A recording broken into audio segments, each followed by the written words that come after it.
Couple things. We keep learning lots of things about our team, and here's what we are. We're tough, we never quit, and we play really hard. And that's the kind of team I want to coach. We've had a really tough out-of-conference preseason, and we learned a lot, and we got a lot better. As you know, we're leaving Friday to go down to Houston to play Rice for our first league game. And Rice has had a really tough opening schedule also. Last year here, they beat the brakes off of us and really beat us up physically. They're a physical team. Their coach is a physical football coach as far as coaching the game physically. Coach Bloomgren, I have a lot of respect for. I've known him for years. He recruited actually my school when I was a high school coach, and I like how they do things. Their quarterback, the young E.J. Warner kid, he's a 24 starts under his belt, and all those starts are in the league, so he's very familiar with the league. He's he's the kind of guy you want playing behind the offensive line. He goes to the right place with the ball. He's very smart. He gets them lined up. He's got a really good arm too. He's a really good player. Their running back, number 0, Dean Connors, is a tough kid. He's a tough, punishing running back. Defensively, they lead the nation. Not lead the nation. They're in the top 4 in the nation in sacks, and they create a lot of havoc plays. Minus plays in the run game. So it's going to be a really good test for us. And but this is what we're pointing to is the league, and I know that Rice is pointing to it also. A few injury updates. Max Brown is out. As I told you, he's week to week. Deshaun Purdy is back. Teron Kelman is back.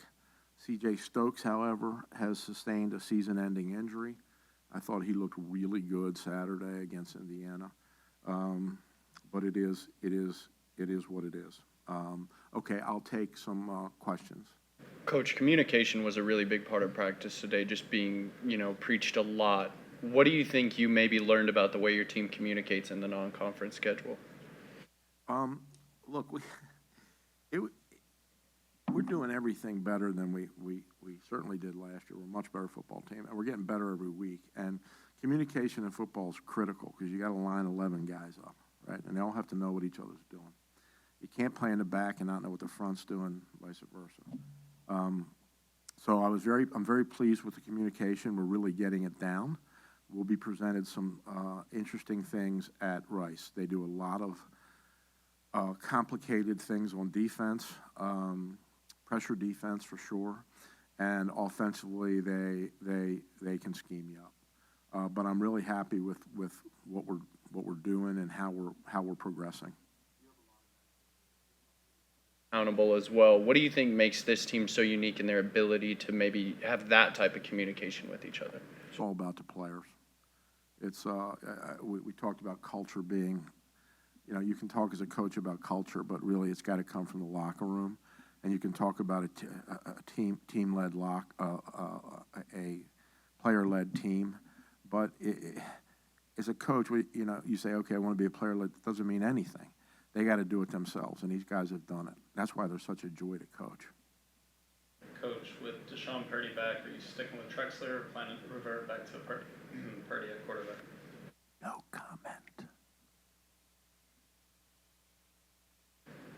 Coach, with the running backs and now Teron Kelman coming back, when you think about the past couple of weeks and Hassan Wilson having a bigger game, and then Henry Rutledge too, just the speed that he's shown on kick returns, then had the 33-yard touchdown.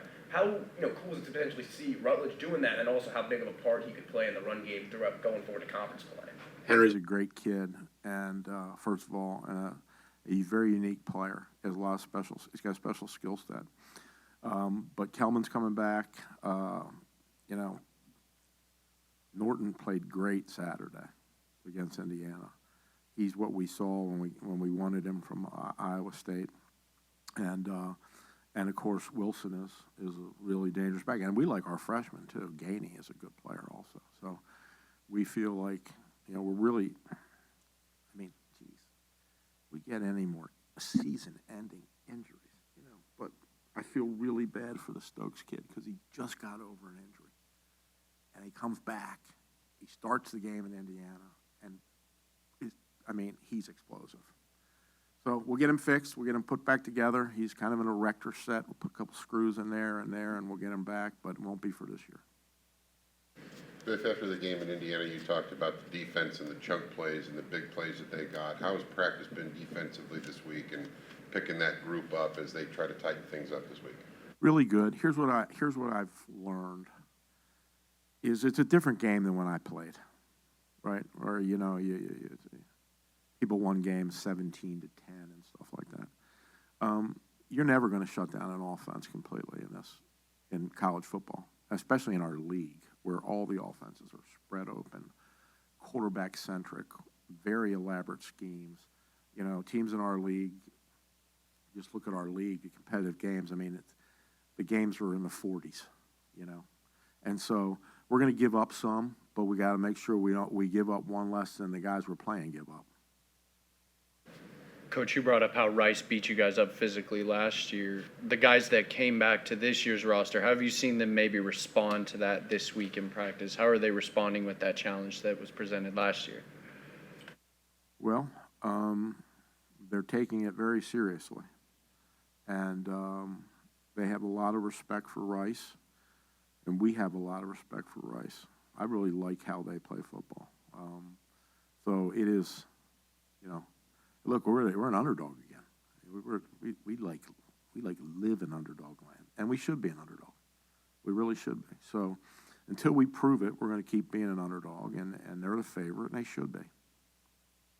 When you talk about the defensive struggles, can you talk about some of the leaders on the defense and how they responded to that and how you need guys to rally around that moving forward? These guys really want to be good. They really want to be good. And, Prince Beema, but a lot of guys. Stone Handy and Damon Clowney and Chance Williams, Reed Williford. There's a lot of guys. They just want to be, McGuire and Neal, they just want to be good. Donnie Balfour, Eli Culp, they're working their tails off. And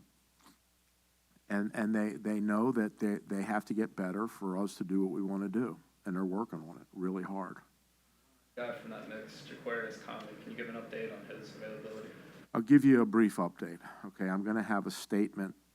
I hope I don't have to make a statement on Thursday afternoon, but if I make one, it's going to be a doozy.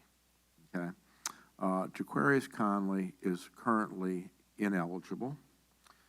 We were told he was eligible all spring, all summer, all camp, and 24 hours before the first game, I get a call from our athletic director saying he's not eligible.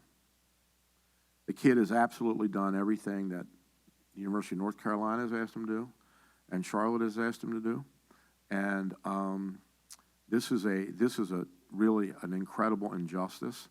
And I'm on the warpath. I'm really pissed. And so the adults can make it right, or I'm going to be a real pain in the ass.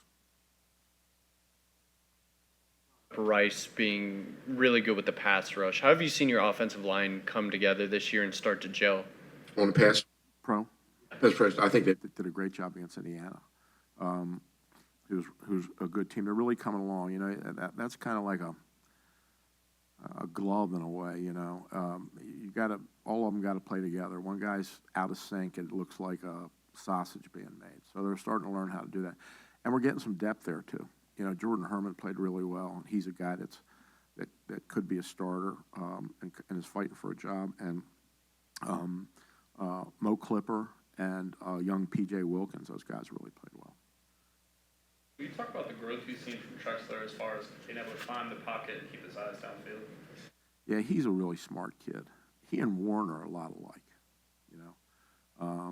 He's a really smart kid. He's tough mentally and emotionally. He loves the game of football, and he kind of knows where the ball's supposed to go. And like the touchdown, first touchdown against Indiana, the run. We just scored and we got it called back for a man downfield. And so I don't know what it was, but it was third and a lot. And we had a pass on, but he had a read, tagged it. He saw what happened. He handed the ball off for a touchdown. I mean, that stuff is invaluable, right? That's just invaluable. But the Purdy kid is really, he's really come along. So When you think about this game as far as what it means, first league game, you talked about this being what you guys were focused for. How much does getting a win on the road mean to you guys this weekend? it's huge, but it's not everything. I'm not going to back my team into a corner. And I know that, people want me to do that. I'm not going to do that. We are not, it's interesting, when you're a player, when you have been a player and you're a current player and or you're a coach, you don't have the luxury of cynicism and criticism and second guessing. All you can do is work.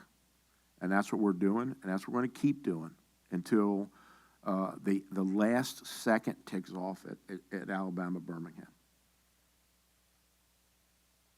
You don't have any other questions for me? I haven't seen you in so long. Brady, last week with Coach Harbaugh being here, and I know you obviously have the history and you visited with him briefly, but did he, as you look back at the week, did he talk to your guys? Did you go over anything with what he saw? No, our guys watched their practice. He didn't talk to us. He had his hands full. They were playing the Steelers, and you know how that is. We're on a tight time schedule in college football. In pro football, it's even more. So he and I did get a chance to spend a couple days together, and it was great to see him. And he's very happy, and he loves what he's doing. He's got a good team, too. There's a question about how big it is, and you don't want to back them into a corner. A win over Rice certainly helps you in the standings, but what would that do for the psyche of your team after having some tough goes so far? It would be. Look, the psyche of the team is good. The team believes in itself. I mean, our schedule's nuts. Everybody said, "Oh, James Madison, you should have beaten them." Really, they just hung 70 on Chapel Hill. All right. And everybody says, "Oh, well, Gardner-Webb, they were no good. They're like you beat a high school team." That's some of the criticism. Really? They had James Madison life and death. And by the way, if you watch that tape, they beat the crap out of James Madison physically. So, I mean, we've had no gimmies, okay? So our team knows that. And what I like about them is they're head down, foot forward, focused, working on us. And the past is the past. We take what we've learned from it, but we're done with that. So a win would be important, but our team's not in a toilet or anything. Trust me, we're not that. We're far from that. Hi. Just, you said that this isn't the same football that you played growing up. It's different winning games. Do you find it's the same to motivate your guys? Like, if you're not going to back them into a corner, what works for them? Well, kids are different today, right? You can't coach them the way I was coached, that's for sure. But these are really, honestly, I'm enjoying these guys so much. I mean, I really love these kids. I do. I love them like real love them. And they make my job a pleasure. And they really have motivated themselves. I'm not a big screamer, hollerer in practice and stuff like that. But they are highly motivated, and it comes from themselves, from within themselves. And I think they want to be good. They really want to be good, and so they work really hard to get there. That answer your question? Not really. You what? Well, what do you want? I didn't know if you get them to motivate if you take a different approach, just because that's kind of how you were. Oh, well. No, I mean, back when I played, you got slapped in the helmet and your face mask grabbed, and, your coach would bite you on the ear, and you can't do any of that now. I mean, you have to be very positive now. And your criticism, rightfully so, should be constructive. And any type of criticism should always be constructive and have restoration in it. So a kid doesn't feel like there's no way back. Who wants that? So that's my answer. Cartavius, you obviously had your best game so far with Charlotte this past weekend. What are you seeing about how your offensive line is coming together in front of you, especially ahead of a Rice game that, they have a really good defensive line? How have you seen your own line start to come together? I just feel like they're starting to believe in themselves more. It's just showing more urgency and actually understanding their why and going about business a little better, and that's the main focus. Cartavius, to build on that question, Biff said that obviously you had your best game, and to that point, do you feel like you're kind of finding your footing in this offense now compared to the first couple of games where you probably just didn't feel like yourself, but really popped against Indiana? Yeah, I feel like I'm just understanding the offense more, understanding what they want me to do, then also just going out there being myself and just being patient. For Desmond, it's been struggled through the non-conference for some of the defensive line specifically. When you think about pass rush, who are some guys you look to in that department coming off the edge that you guys need to step up?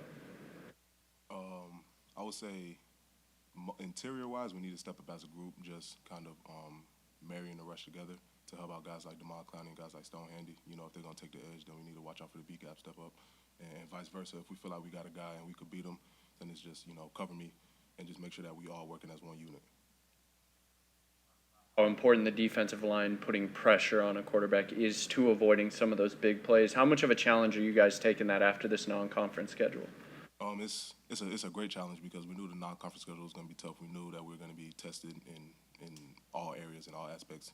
And going into conference, we kind of harping on, okay, this is what we need to do. This is what we need to do to be successful. So whether that's, like I said, B-gap step up, middle push, or chasing the edge, whoever's the fish in the O-line, we got to attack them when we were the run games, things like that. So I would say we just need to stay as one when we rush in the passer. Cartavius, you forced 6 missed tackles against Indiana. It's the second most in your career. Does playing in that big moment kind of bring that out of you? I wouldn't say just playing in the big moment, just going out there, really just being me and playing football at the end of the day. I feel like the moment doesn't change anything because I look at every opponent the same.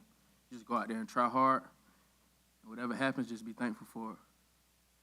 Bring an element of power as well. It's how much does maybe a couple carries in a row help you establish that rhythm in a game that whether it's being able to see the defense, being able to run through, how much does that help you establish a rhythm? I feel like that's the type of runner I am. I got to get the feel for it, so I feel like that. Well, I know for a fact that helps me a lot, and then it just helped me get a look at the defense, what they're trying to do, if they're trying to overplay or if the linebackers trying to hit the gaps. So it just gives me a great feel when I get like 2-3 carries in a row, and I can see what the defense want to do. How helpful is it to have a complement like a Henry Rutledge who brings that real speed, open field element, from his return game? How much does that maybe combination help your guys' backfield room? It helped a lot because then it gives the defense like a brain fart. They don't know how they want to tackle no more. Like they see Henry, they have to break down. Then they see me, they know they have to come with it. So it's like they don't know how they want to tackle. So I feel like he complements my game a lot. He talks about the change of pace at back, but you guys have had 3 separate quarterbacks this year. Talk about what it's like trying to bring those guys, keep them up in the huddle as the revolving door of sorts has been going. Could you repeat that again? I barely heard you. My fault. Yeah, good. You guys have had 3 quarterbacks so far this year. What is it like in that huddle with the 3 separate guys, both trying to bring them up into the game and then realizing they got 3 separate tendencies all coming in? I feel like I wouldn't say it's too different because they all coach the same. They all coach to do, be the guy, be the leader. So I feel like it's not really too much trying to bring him up. And then Trex, I would say he's the quarterback now. You don't have to bring him up because he played last year, so he already know what to bring to the table. You guys are facing a team this week who has a really good pass rush. You as a defensive line, how are you maybe trying to put that pressure on the offensive line when you guys do get those team drills together to kind of prepare them for that? We go good on good, so we know that guys like Stone, guys like DeMond, and then guys inside like Charlie, like we know what they could bring. We just got to put it together and put it together consistently. So we just out there, we communicating, we going, we running games, we running picks, and we giving them all we got so they know that, okay, this what whatever we see in practice is going to be better than what we see in the game, and they'll be successful with it. It's one thing to do as a D lineman, running games and stuff like that. Yeah, because you mess up their head, they think you're going one way and then you coming another way. It opens up and you get to have fun when you playing static, taking on doubles. Pass rush is a time to open up and show the coaches what you got. Desmond, as you guys as a unit are coming off that Indiana game where they were hitting a lot of explosives, as a group, not just D-line, the whole defense, how do you guys tighten things up? Because Coach said you're not going to shut any offense down these days because college football, especially in this conference, is kind of spread and wide open. So how do you guys kind of galvanize and try to tighten things down? But we just got to go back to the fundamental of things. That's really the biggest thing. When you lose sight of the fundamentals, you kind of get sporadic, and that's where the big plays happen. So in our means, we're just dialing on fundamentals. You know, running to the ball, being destructive, and once you do the things fundamentally sound, then you realize, oh, this team only got 50 yards going into halftime. So I would say just sticking to the fundamental of things. When you get the fundamentals in practice and working on those, and you get to game day, is there a sense of attitude that has to come with that as a defense? Absolutely. If you playing defense, you ain't got no attitude. You shouldn't be playing defense. You know what I'm saying? Like that's all that defense is about. You know, in a day and age where it's all about scoring, to play defense, you gotta have something behind you to be like, oh yeah, that's not happening. Off that, you guys are facing an opponent that came in here last year. I know you're returning from last season. What does that kind of chip on your shoulder mean for you guys this week? We know that they're coming in. They're also 1-3, and they're looking at the game like, okay, we could get an easy one. You know what I'm saying? To get back on track, and that's not going to be the case. We're